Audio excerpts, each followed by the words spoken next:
yeah, let's get started, everyone. So I'm assuming everyone is here for the data science series. Oh, it's good. Keep them on. It's fine. All right. Oh, that sounds good. Yeah. So yeah, let's get started. So hi, I'm David Ryan. I'm the event chair for ACM. Also, kind of the workshop lead for this series. And then yeah, I'm not the only one, but there's actually other people. But yeah, this is gonna be the first of many workshops, and obviously this will be our intro to Python workshop. So yeah.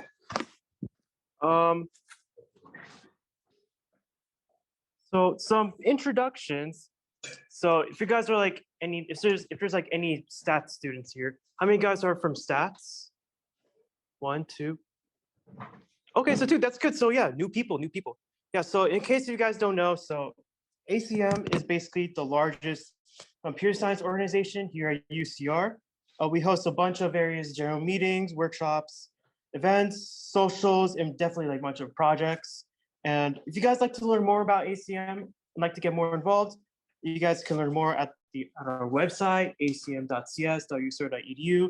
It's a new website created by our wonderful Divyan, who's currently leaving, but bye-bye. Yeah.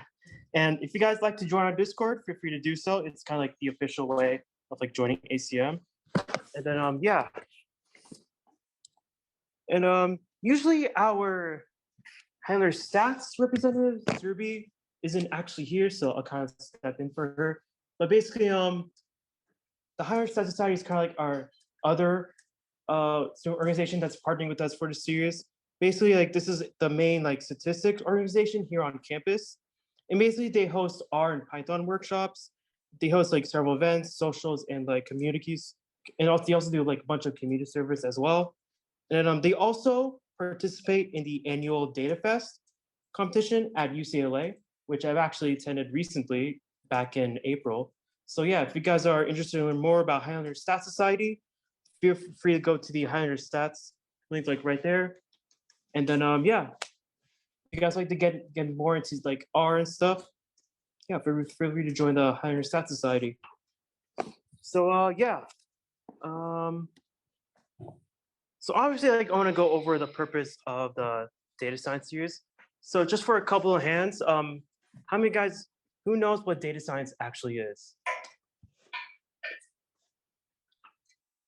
Go ahead. Can you answer it? What? No, you can say it. Oh, it's a question. Yeah, it's a question. That's a question. You just said who knows. Yes, yeah. So yeah, like who knows what data science is, guys? There's like to raise their hands. Okay, so you guys know what it is. Yeah, so basically, data science is kind of like the study of data in order to create some insights from it. And it'll help in these insights will definitely help like a bunch of individuals and organizations to help to try to make those important decisions in everyday life. And so usually data is basically everywhere. It's collected in all sorts of places, you know. It can be collected on your laptops. It can be collected on your phones. It can be collected on your YouTube, your Instagram. Yeah, sometimes data can be collected ethically or sometimes non-ethically, which is very bad. But yeah, but they're basically everywhere. You know, it's in the UCR systems. It's basically in the cloud. It's in a lot of different places. And even though collecting user data can sometimes be controversial, if used ethically, it could lead to a bunch of solutions for a bunch of various problems. And obviously, like data science is used for multiple things, not just ads. But yeah, so let's just say, like, for example, Netflix collects a bunch of data to basically help recommend each user what they want to watch, like what movie they recommend to you, what TV show they recommend to you.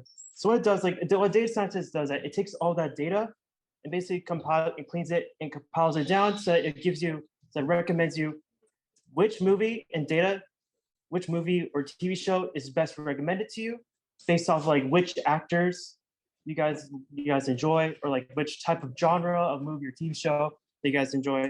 It's like that. So what makes data science different from like all those other like CS disciplines is that data science is much more data oriented than like, let's say, CS and statistics. And not only that, like there's much more emphasis on being a problem solver compared to when you're being in a software engineering position or kind of like a data analyst position. So this workshop, like we'll be starting off like with the basis of Python, which will be led by a wonderful Zubair. And then we'll go over how to clean and manipulate data and how to basically visualize the data using different like plotting tools, such as like Matplotlib. And we'll also go over some dashboards as well. And then like in the end, we'll do some basic machine learning concepts and basically once you guys like basically grab all those skills, you guys can then use them to do this wonderful data science portfolio project, which you can use any data set you like, and you guys can do like a proper data analysis or probably a cool like recommendation system off of. And so yeah, once you guys do that, you guys will probably have a good amount of skills to show off in the future. And then yeah, does anyone have any questions about the workshop series? No? I mean, usually we recommend bring your computer because usually that's where we do all the coding stuff. But if you don't have it, that's fine. Like this workshop's going to be recorded and it's going to be posted online. So yeah. Any other questions? No? Okay. So one more?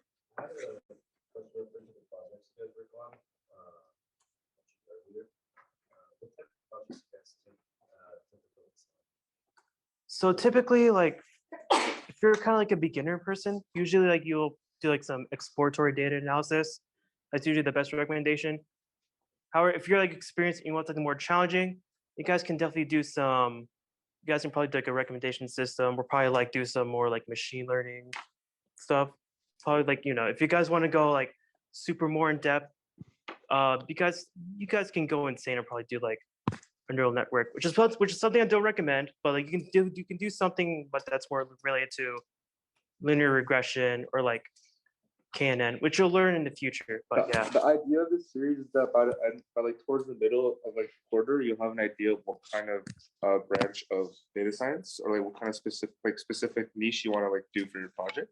So our goal is to like just give you guys information, and that's you guys can just sort of delve into like, oh, maybe I want to try this specific niche. Like maybe we can just say all these random terms and these big boy words, but obviously like you guys don't know what this mean yet. So our goal is to just help you guys and just sort of guide you guys to your guys' like preference of data sets. Yeah, and that's usually what the co-leads are for. Like they're here to tell like which data sets we recommend you to and all that stuff. And she'd like recommend what type of analysis you like to do. So yeah, and speaking of co-leads, like we have actually several leads and co-leads for this series. First off, we have me, and yeah, that's pretty much my Discord tag. You guys like to contact me. We have Surbi, who is also a data science major, and she's also the co-president of NIST. So yeah, if you guys like to talk to her about like Highlander Stat Society stuff, you can talk to her. We have Aditi, like she's more like your machine learning expert, like she'll be leading the machine learning portion of this series. And then we have Zubair, who'll be leading this workshop, and he's a master's student. Yes. So if you guys like to learn more about graduate programs and stuff, and just like learn more about the more complicated things, you guys can learn from him. And then we do have like a couple of co-leads here. We have Samarth, who is kind of like the co-lead for a couple of these workshops. And he's like a CS major. We have Rohit, who is also a CS major, and then we have Eliot right over here, who is our data science major. So yeah, because that's pretty much it. So do you guys have any like final questions before we move on? No? All right. In that case, yeah, we'll just get started. So obviously for this first workshop, it'll be led by Zubair, who will do the intro to Python workshop. And then yeah, so Zubair, take it away. Okay, I'm ready. So we're gonna be using Colab, which is a Google website basically. And let's use Jupyter Notebook online. Should I share my screen? Yeah.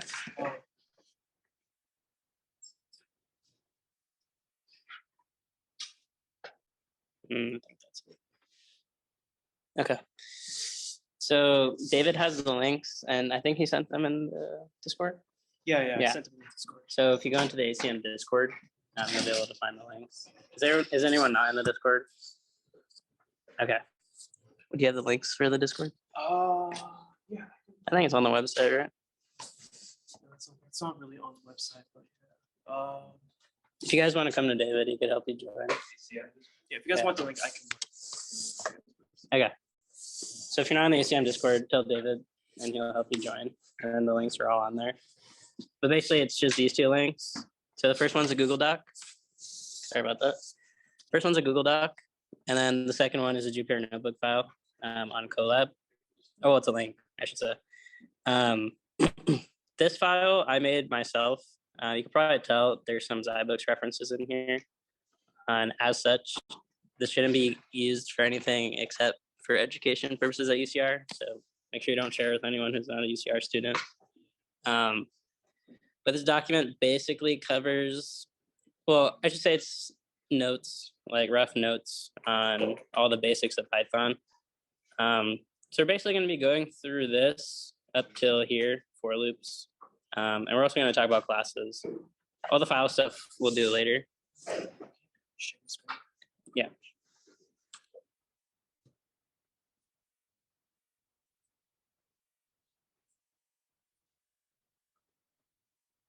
Oh, wrong screen.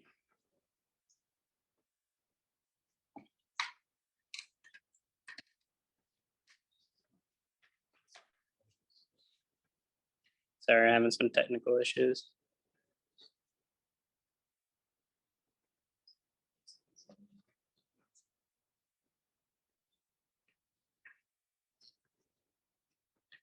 Is that good?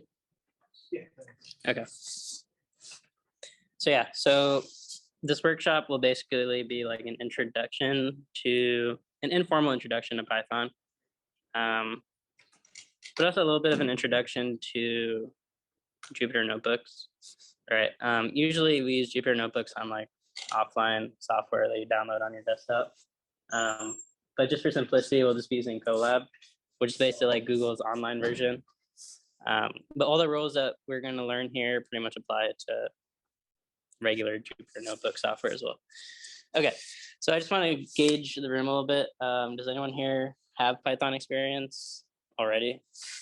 Okay, 2 people, 1 person. Okay, and how many people here have taken 10A through 10C? Okay, decent amount.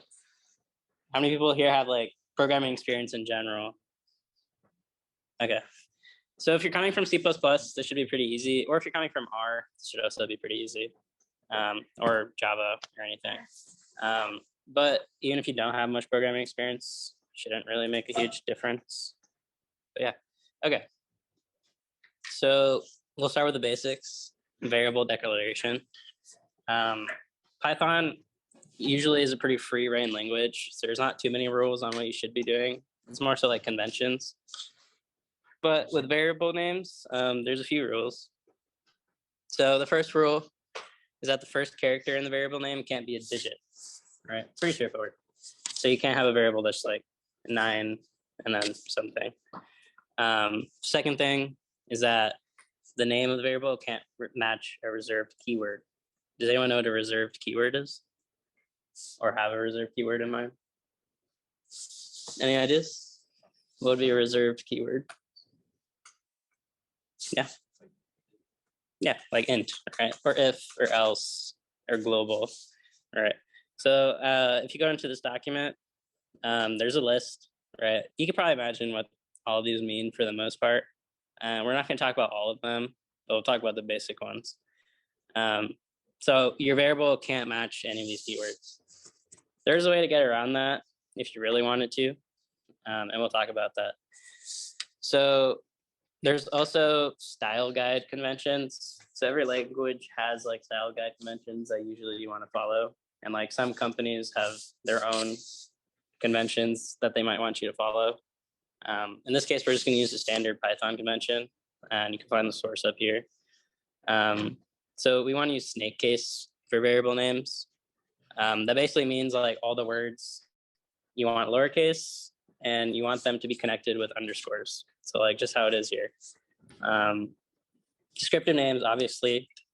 And then Python technically doesn't have private variables. So if you've done like 10A or 10B, I think 10B, then you'll know what like a public or private variable is. Python doesn't have those. So we kind of just, well, at a basic level, it doesn't have those. So to kind of denote like a private variable, we usually put an underscore in the beginning. And we say, okay, that's private now. But if you don't know what private public means, it doesn't matter. And then if you want to avoid keyword conflicts, so like for whatever reason, if you want to make a variable that's named false, you can do that. You just need a trailing underscore. So that means underscore at the end. And that's fine. And I didn't write it here. Usually, yeah, you don't want to use leading underscores unless it's like for some sort of like private secret variable, because otherwise it gets confusing to other people, right? Because usually the underscore in front implies, okay, this is a private variable, it shouldn't be going outside this class, right? Okay. So built-in data types, I'm sure you can imagine, pretty straightforward, right? Same as C++ and Java. So there's integer, float, and Boolean. So in C++ and I think Java, there's shorts and then there's longs, right? And then there's longs. Python doesn't have that. Can anyone guess why Python doesn't have that? Kind of a guess. I mean, it's up to interpretation, but why might they not have done that? Any ideas? Yeah. It's kind of like you just want to make it easy for you. Exactly, right. So there's this whole concept of Pythonic and being Pythonic, right? Python was made to be simple. So it doesn't make sense for there to be anything that overcomplicates the language. So the reason they only have one integer instead of like different types is for simplicity, right? So this integer goes up to the highest, it has the widest range possible, and that's like 64-bit. Floats, just floats, right? Floats and doubles are the same idea. And then Booleans. There's a couple others. There's also like variables you can import, but these are the basic ones, right? Okay. So we talk about variable names and built-in data types. So let's make a variable. Oops. Just to see an example, right? So we talked about our rules. They're pretty straightforward. If you have programming experience, you probably already know these. So if I want to make an integer in Python, you don't have to explicitly declare the type of the variable, right? So usually in C++, if you want to declare an integer, you have to do int a equals 5, all right, semicolon, right? Or double b equals 0.0, right? That's C++, right? And Java is kind of the same thing, right? But in Python, instead of this, we can just implicitly define our variable, right? So Python will infer the type of the variable based off the value we give it. So we'll say a equals 5. So Python will interpret that and say, oh, okay, a is an integer. Then we can do b equals 0.0, right? And it'll infer and say, oh, b is a double or float, I should say. Pretty straightforward, right? So it simplifies it a lot. You can actually be direct if you wanted to, right? So you could say the type of the variable, although it's very uncommon, I would say. But it is something you can do. But in this case, it's unnecessary. It only really matters when it comes to functions. Okay. And then, like I was saying earlier, we usually use snake case. So just as an example, anyone have 3 words? That would make sense in a variable name. Let's do like ATM machine, right? ATM machine counter. So let's say ATM machine counter, right? So that's snake case. So all the words are lowercase, and then you connect them with underscores. Does anyone know, or can anyone guess why style guides are important? Like, exactly, right? And you want to input? Yeah. So that's pretty much it, right? Other people are going to read your code. If you're the only one reading your code, you could do whatever you wanted. All right, you can make it as ugly as you wanted to. But if other people are reading your code, you want to follow like a standard style guide, just so everyone's on the same page. No one has to like think extra hard And if you've done like a team project, you probably come across this, right? Like some people write code differently, right? Like some people put brackets on the same line as a function, or like on a new line, or like some people indent differently, spaces and tabs, right? Usually you want to do the same thing so everyone's on the same page, so you don't have to worry about that, right? Because if you're working in industry specifically, all of that just causes like unnecessary holdups, right? And holdups means money, right? Because time is money for those companies. Okay, and then if you're doing Booleans, it's the same as C++, Python. The only difference is that they are capitalized, so it's just true and false. So like we could just say count equals true or false. That's kind of it. You can technically do 0 or 1 if you wanted to, although it's not as common. Okay. So when I say type conversions, does anyone know what that means? Yeah.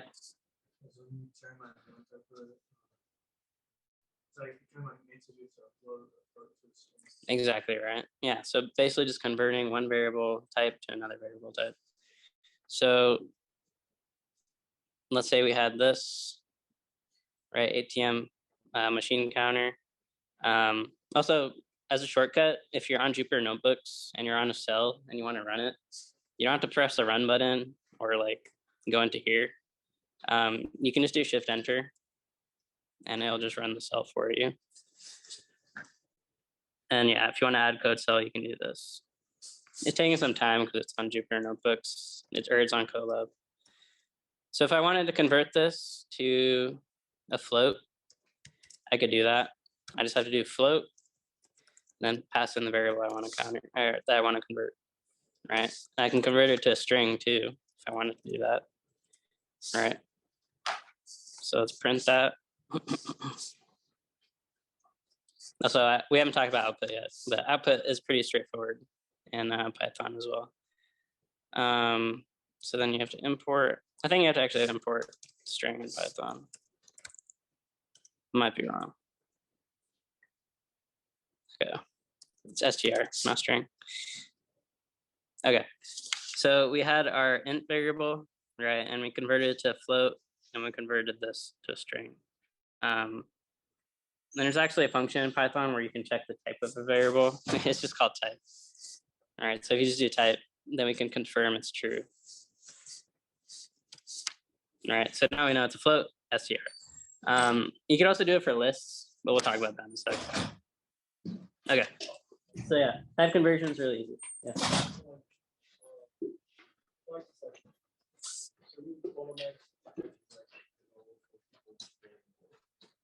Exactly. Yeah.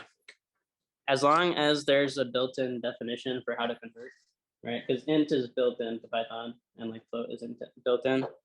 So when they made the language, they wrote a function for how to convert ints to strings. So as long as there's a definition somewhere, then you can do that. You can actually also do this for your own classes. If you make your own objects in your own classes, you can actually define this function for that class. So like if you wanted to convert your object to like a string, you can do it this way. Yeah. So it's Python is smart. It knows what you're trying to do. So that's why it's simple, right? Like just like this, I can convert it. I don't have to do any fancy work, right? Which is why it's nice, easy language. Okay. So that's pretty much the general idea for variables. It's pretty straightforward.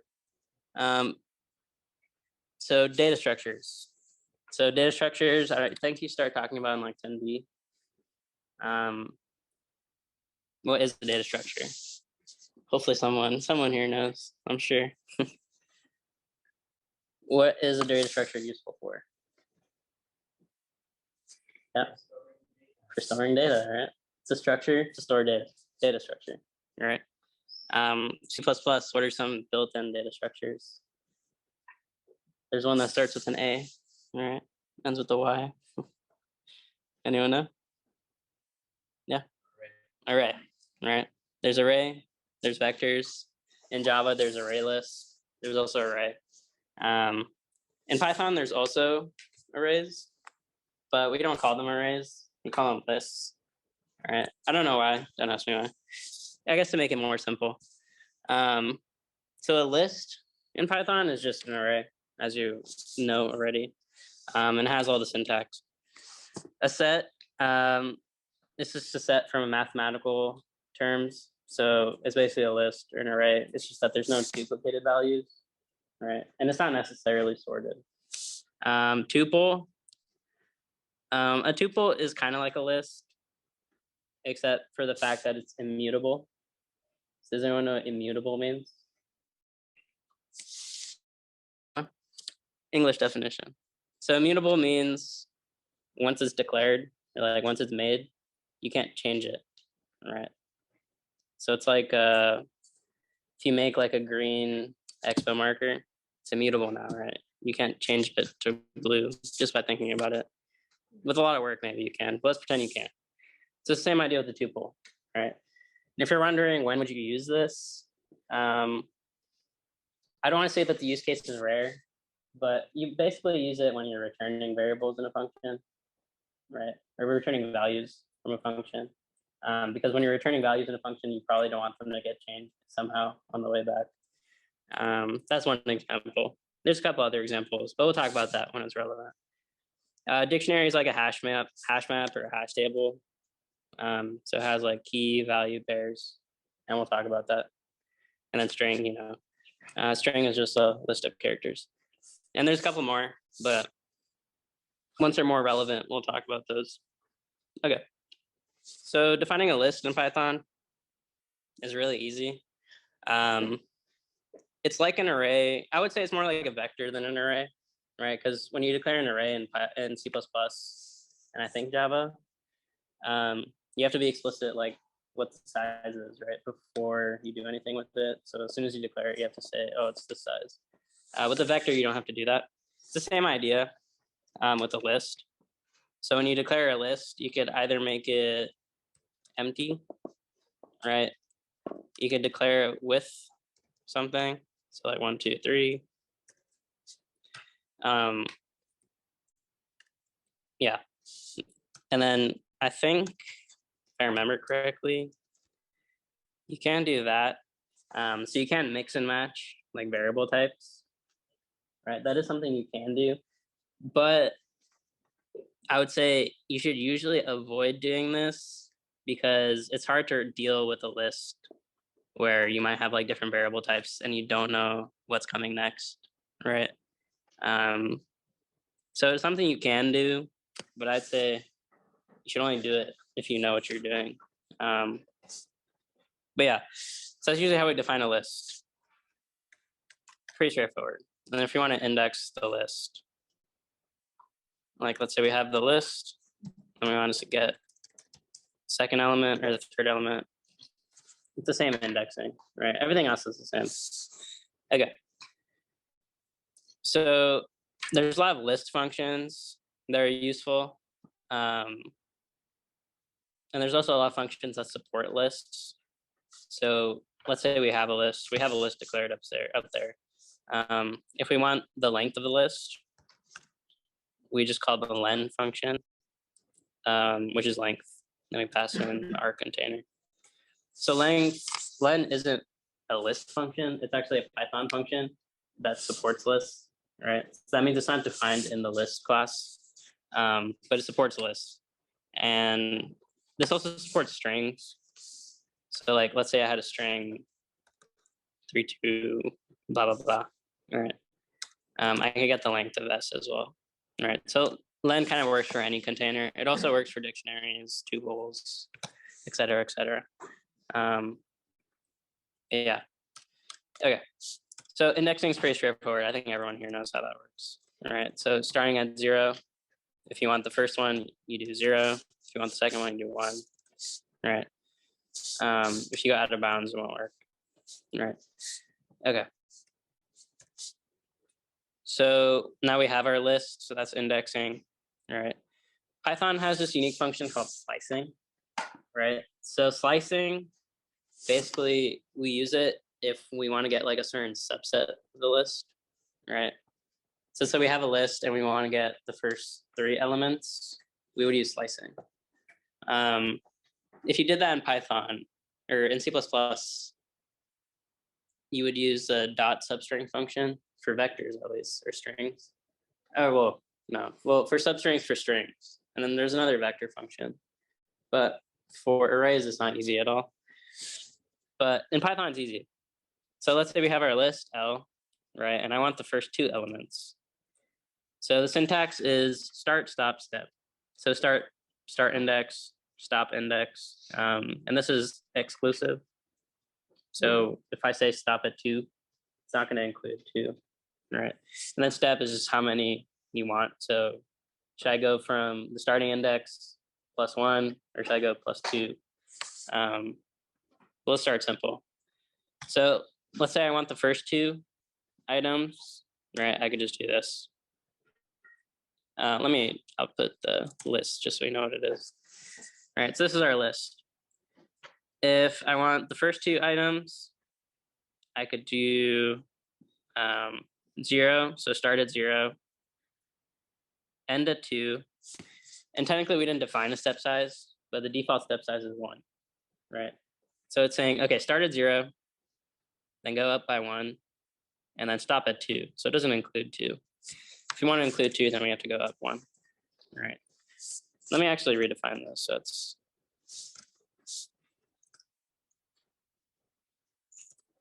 okay. So I just made a list of zeros.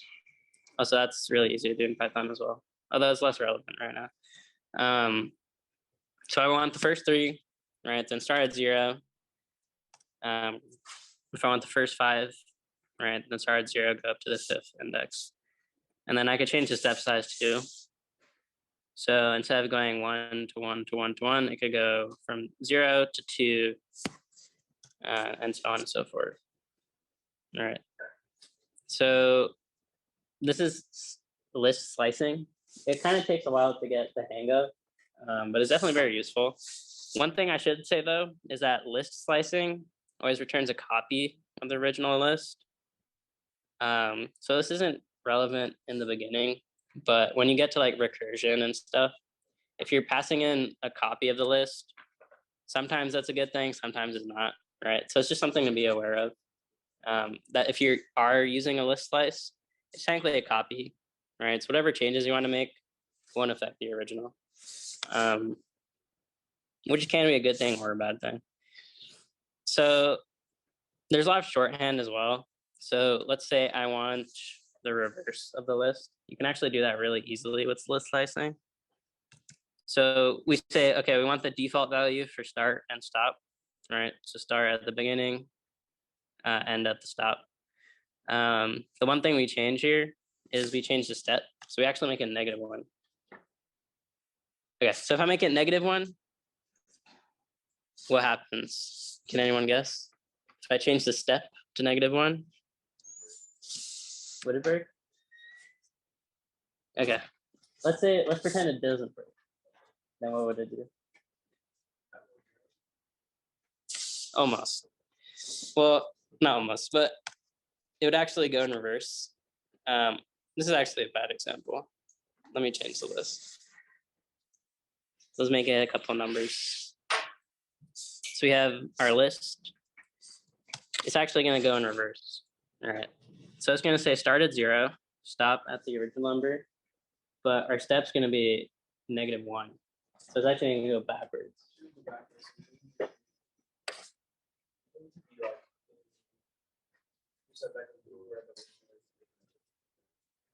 Yeah, so you don't have to be in a loop, right? Because this is I don't know if you've done linked lists, but like it's like a circular linked list. Yeah, so it's like a circular linked list, right? So basically what that means is the start connects to the end. So when we start at the beginning and we say -1, it actually goes to the end. And from the end, it goes -1, -1, -1, -1, right? So that's basically what it's doing. So that's why it's reversing. So this is like a really easy way to reverse the list in Python. And the same rules apply. Like if you just want every other, then you can do that as well. Oops. Sorry about that. Didn't mean to do that. Okay. So yeah. So that's like an easy way to do it. Any questions on this part? Okay. It's kind of like a trick more than anything. But yeah, so list pricing definitely takes some time to like get used to. So I wouldn't be put off if it seems confusing right now. Okay, so now there's like functions that lists actually use. All right, so let's say I have a list and I want to add something. We just do dot append. So dot append 8, right? And then let's print out L. So it just appends an 8. Pretty straightforward. All right. If I wanted to do insert, I could do that as well. So L dot insert. I think, yeah, you do the index. So let's say I want to insert at the beginning and then 0. Then print L. That also works. All right. We'll come back to extend. Remove, you can imagine what it does. You just pass an index, it'll remove it. Sort, also, there's actually 2 different ways to sort. So does anyone know what in place means? If I say like this function is in place, any ideas? It's a little bit of a complicated concept.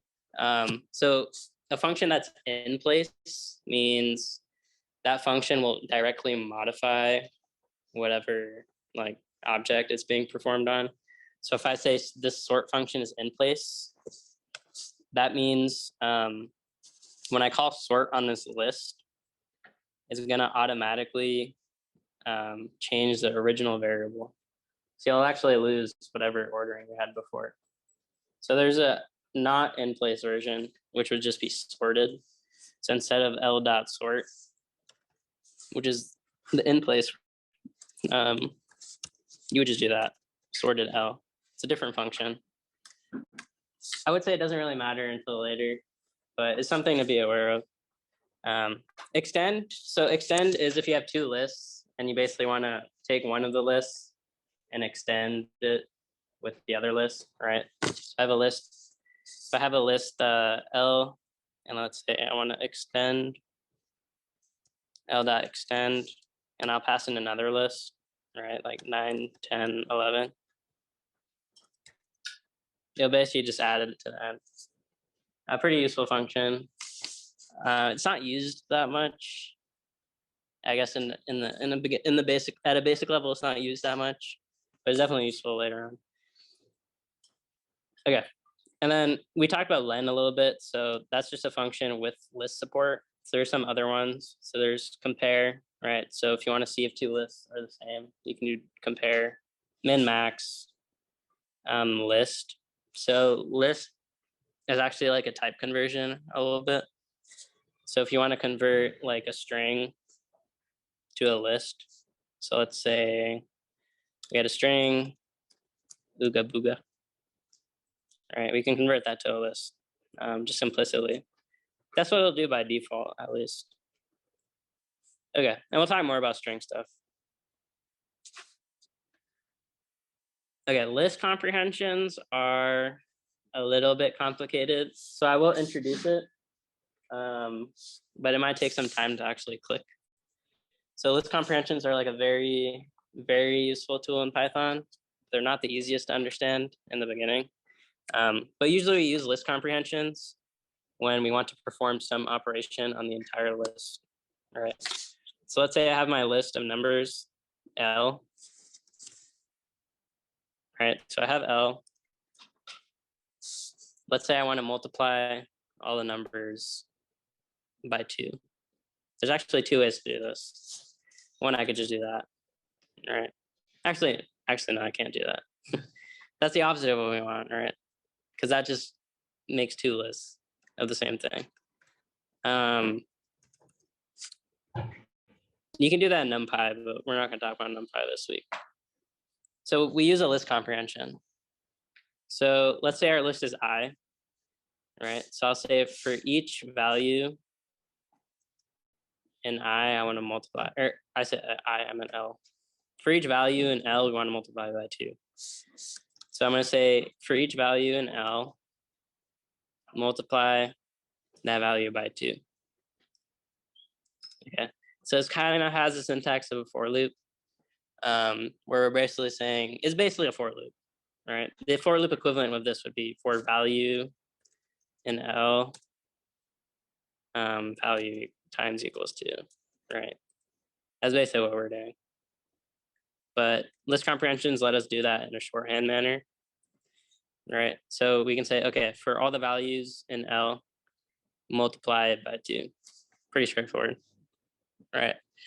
You can actually do if and else's too. So we can say value times 2 for value in L if value, let's say mod 2 equals 0. So that means it's even, right?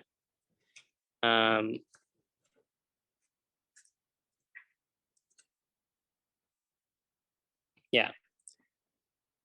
So in this case, it's missing some values, right? So it only has the even values. Does anyone know why it's not including the odd values?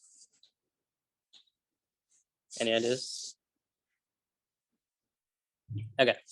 So this is what's a little bit confusing about list comprehensions in the beginning. Just based off this, you might expect, oh, it'll just multiply the even values by 2, but it won't multiply the other ones. But technically what a list comprehension does is it looks at each element and it says, should we include this in the new list or not, right? Yeah. What's the character next to the 2? This one? The other one. This one?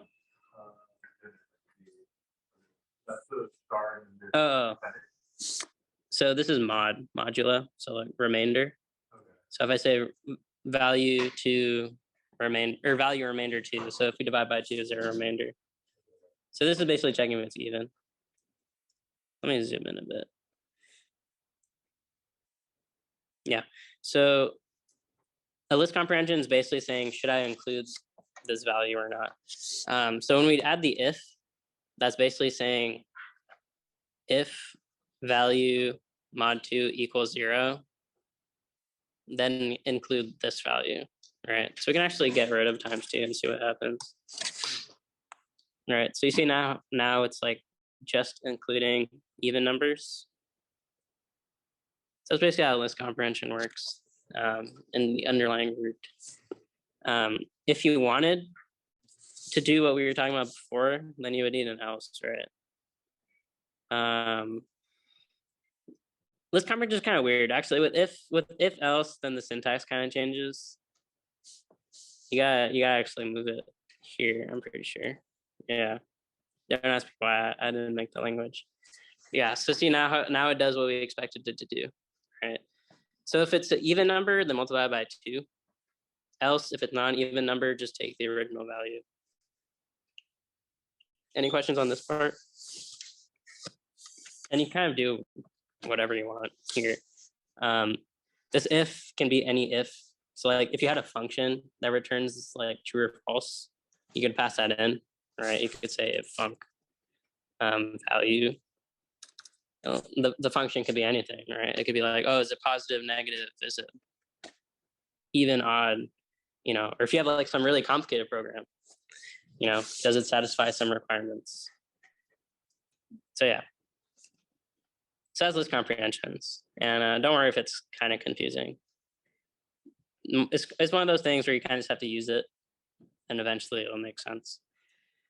Okay, so strings. Strings are pretty much the same idea as lists.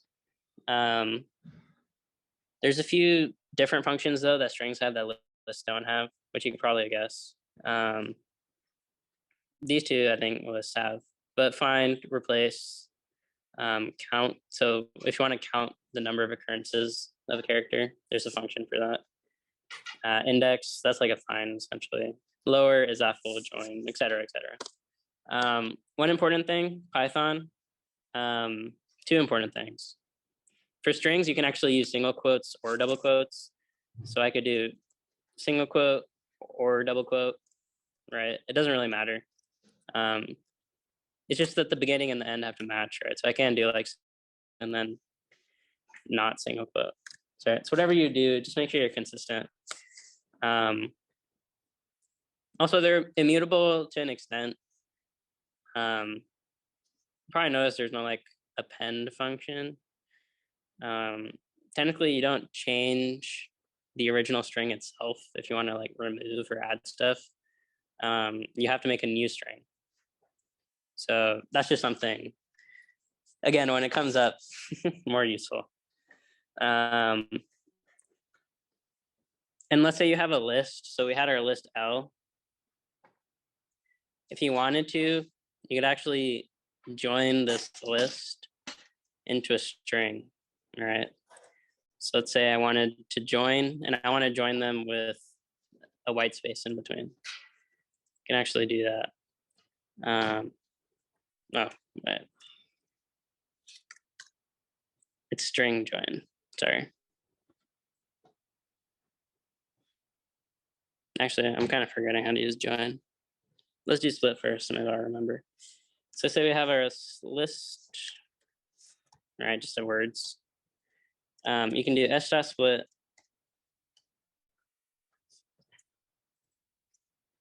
All right, and now split based on what you pass in. All right, that's what I meant to do. So it'll split based on what you pass in. So the default is a space. So if it sees a space, it'll split. You could change it to anything else though. Like I could change it to A, and it'll split based on A. All right. So it'll say, oh, there's an A, split that. You know, A again.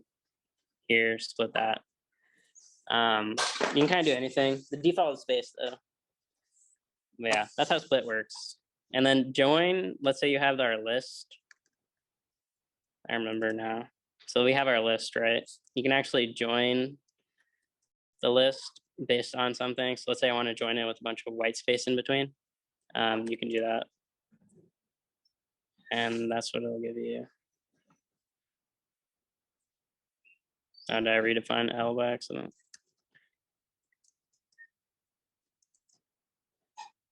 Actually, I'm kind of forgetting how to use join. But you can look that up. Okay.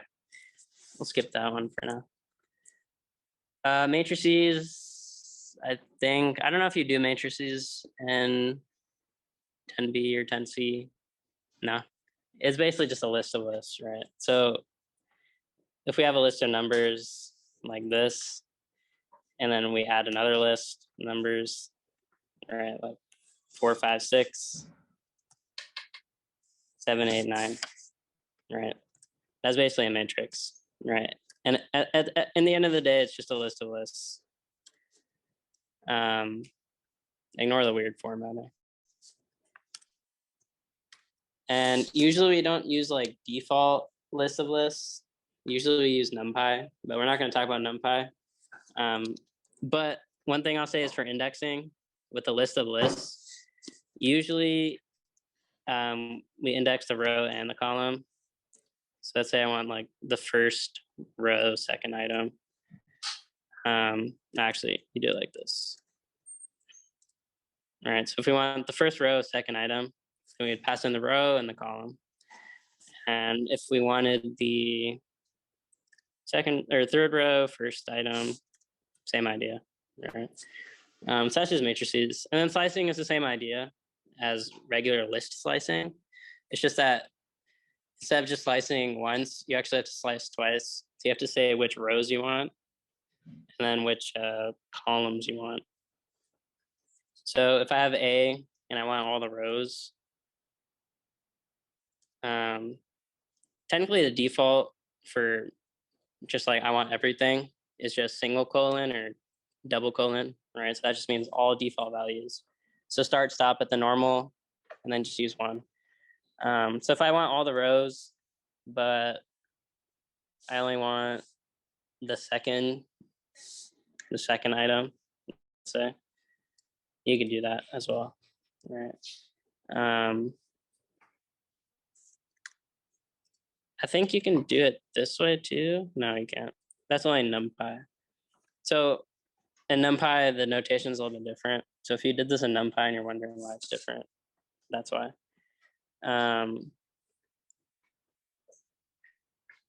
Yeah. So it's pretty much the same idea. Okay, dictionaries. See how much time we have. Okay. I'll skip dictionaries for now. And if we have time, I'll come back to it. Dictionary is pretty easy to use though. Okay. So arithmetic operators, I'm sure you can imagine they're all the same, right? Plus, minus, divide, equals, or divide, multiply. They're all the same as before. So we have two integers, a equals 0, b equals 5. If you want to multiply them, you can. All right, a times b.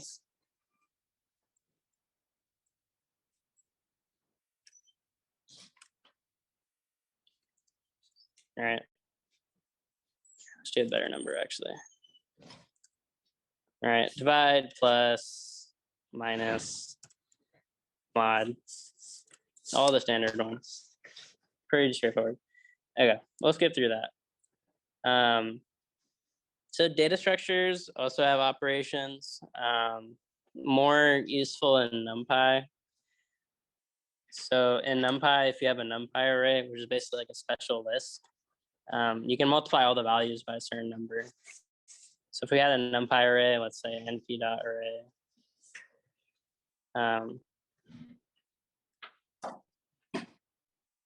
actually, I'll leave that for next week. I don't want to confuse you.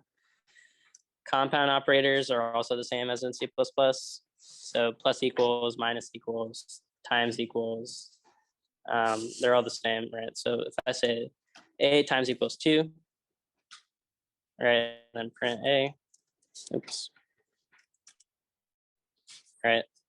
And then if I do minus equals 14, right, all these are the same as C++.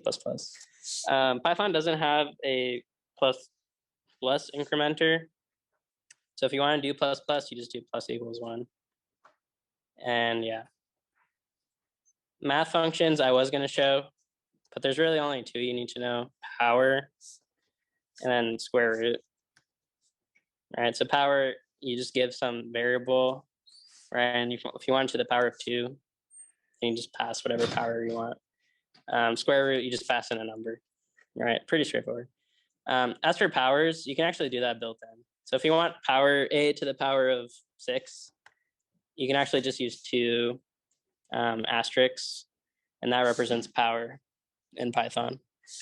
So if I wanted a to the 6th, that's how I would get that, right? You could always still use math.pow, it's equivalent. But yeah, okay. And sorry if I'm rushing here, but I just want to get through the important bits. Okay, so input. Actually, Python input's really easy. So if you want to just take an input, you can actually just use the input function. And if you want to pass in a prompt, you could say, please enter input. And then if you just store this in a variable, basically Python just takes whatever the user inputs and stores it into a string. So you don't need a scanner like in Java, or you don't need a cin a bunch of times. It'll just take in the entire line, and then whatever you want to do with it, you can do. So let's say, hello there, all right? So I inputted hello there, that's an st now. You can actually split this too. So like, let's say you say, oh, input, please enter 6 numbers, space, separated, right? So let's do that. 1, 2, 3, 4, 5, 6, right? And then you can do st.split, and you'll just get a list of those numbers, right? So that was the split function we talked about earlier. That's an easy way to do stuff with input. It kind of depends what you're doing, what you want to do with the input, but input's always going to store it as a string into whatever variable you pass. And yeah, that's input. It's really that simple. There's other ways to do it, but that's the normal way. Output, I mean, we did it already. It's just print, right? So you can print a variable, you can print strings, you can print lists and dictionaries and tuples and sets. You can print all of those things. If you want to print a custom object, then you can do that as well. You just have to define it for that class. So print with fstring is an easy way to like include variables in your output. So let's say I want to print value of A is, right? And then if I put this F in the beginning of the string, which makes an F string, I can include variables into the output. All right. So it takes whatever variable I want to pass in. I just have to put in curly braces, and I'll just include that in the string. This is an easy way to do it. You could technically also do print string, like the value of A is, and dot format A, I believe. Like then you have to use this function. So it's just more work, but you can do either or. That's up to you. If else, pretty straightforward. I mean, if you know how to do if else from 10A, I think 10A, it's the same idea. It's just the syntax different. So instead of a curly bracket, you have a colon, right? And then instead of else if, it's elif, and then else is the same. And then for the Boolean operators, here's a conversion. So it goes from ampersand to just and or not. Basically like the English versions. And then comparison operators are pretty much the same as well. So greater than, equal to, less than or equal to, equal to. I do have a note here where it says equal equals does not work for float values. So you can actually do equal equals for two float numbers. You have to actually take the absolute value difference of them. All right, so let's say I have two float numbers, A and B. Let's just pretend they're both floats, right? So float A and B.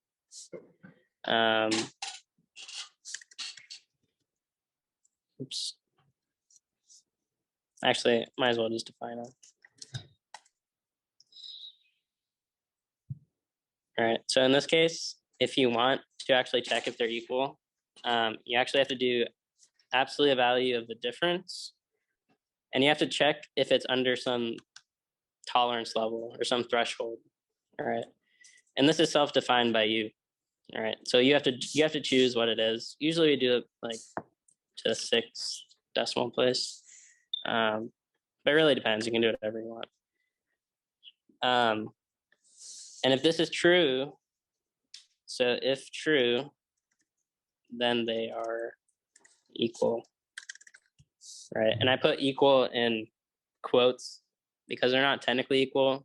It's just up to whatever threshold level you put. Right. So this is how you check if two floats are equal. If it's two ints though, you can just do equal equals, doesn't matter. Or strings, or Booleans, I guess. Then you can just do equal equal. Comparison operators, same thing actually. So the comparison operators, you also have to do this for floats. For everything else, it doesn't matter. Okay, any questions up to here? I think it's pretty straightforward. Just really quickly, I'll talk about loops. So it's pretty much the same thing as any other language, right? So while, Boolean expression, just now we have a colon, right? While loops, you can actually also do else statements, although it's pretty uncommon. There's like pretty limited use cases. So while is pretty straightforward. That's the same as any other language. For loops in Python are actually for each loops. So in C++ and Java, they have the like conditional loops with incrementers or like iterators. In Python, it's a for each loop. So we basically iterate through some sequence of values, right? So whether that's a range of numbers or a list or a string, we always do for blank and blank, right? So if you want to do a range of values, we use what's called the range function to generate that range of values. So let me show you real quick. So if I want to say for I in range from 0 to 10, I could just say, okay, for I in range 10, print I. All right. And I'll iterate from 0 to 9. So we usually use this range function for that. We could also do for I in range L. All right, and L is that list we made earlier. All right, so we can iterate through the indices, or we could just iterate through the values, right? Either or. And there's actually a way to do both. If you want to do both, you could actually do that. You just do for I and val, and then you have to use the enumerate function. So print, we'll make an F string. And then we'll do for I, comma, val. All right. So now we got both the indices and the values. So your for loops are always pretty much going to look like this. You either use range, or you just iterate through, or you do a combination, right? And then you can use enumerate if you want both the indices and the values. I'd say enumerate is pretty common, but it depends on the use case, right? Sometimes you care about the indices, sometimes you don't. Or sometimes you care about the values, sometimes you don't, right? So it's up to you to decide. I would say for practice, it's good to use the enumerate function, just so you have both. But eventually you'll get to a point where you realize like, oh, I don't need this. I don't need the indices, or I don't need the values. But yeah. Okay. And I think you guys get the idea here, right? So we did the for loop example where you iterate over some sequence. Okay, so for functions, just really quick. Functions are cool in Python. You don't need to explicitly define any types. So you don't have to say what type the parameters are or what the return type is. It's all implicitly defined. Or I should say implicitly inferred by the Python interpreter. So all you really have to do is just say def keyword, so it knows it's a function, then the name, oops, then the parameters, right, and then whatever you want to do. And the return is actually optional. You don't need the return, but I put it there just so it's clear. But technically you can be explicit if you want to. So I kind of showed an example in the beginning where if you want to be explicit with your variable type, you can use the colon. So just your parameter and then the type. And then if you want to be explicit with the return type, you can be. This is somewhat common. This is less so common, but there are some cases where you might need it. But it's pretty obvious. Like when that happens, it always says like, oh, unexpected like return type. It's only happened to me like once or twice. But if you just look it up, you'll see on Stack Overflow that just like says, oh, just say what return type. Just be explicit about the return type.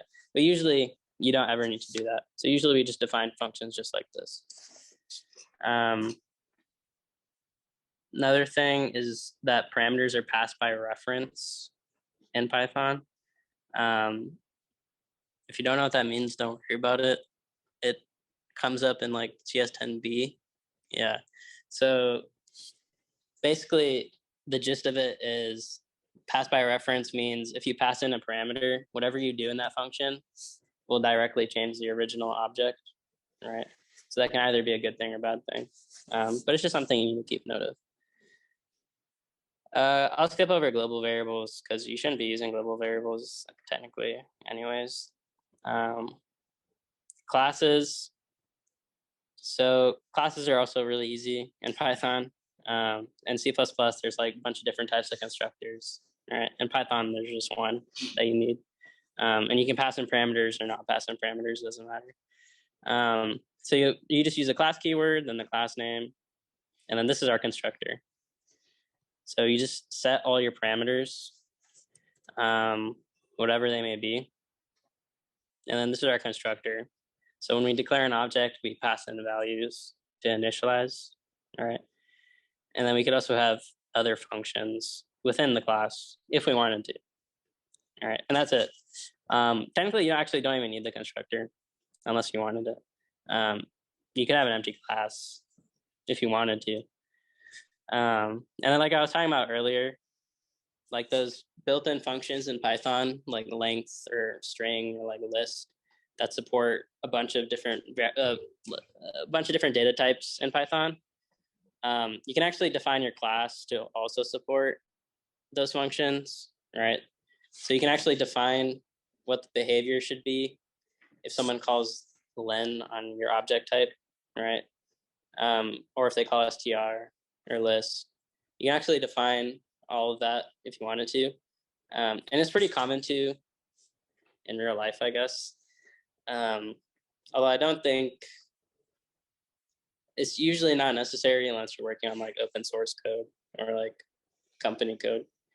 But it's something good to know. It definitely comes up more in like machine learning stuff, like if you're using PyTorch or TensorFlow, at least from my experience. But that's like week 15, like next quarter. So when that comes up, we could talk about it.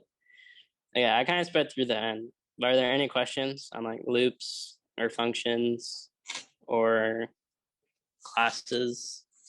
Yeah. It's the first split. How do you access the list? Like you usually define it as a string, like s equals whatever string, and then you did s.split. So oh, I see. Yeah, so if you have s, you actually just store that in a list. So if you just do s.split, because it actually returns the list, and then that'll be an L2, and that's how you can access it. Any other questions? You good? Okay. All right, thank you, everybody. If you have any questions, just message me on Discord.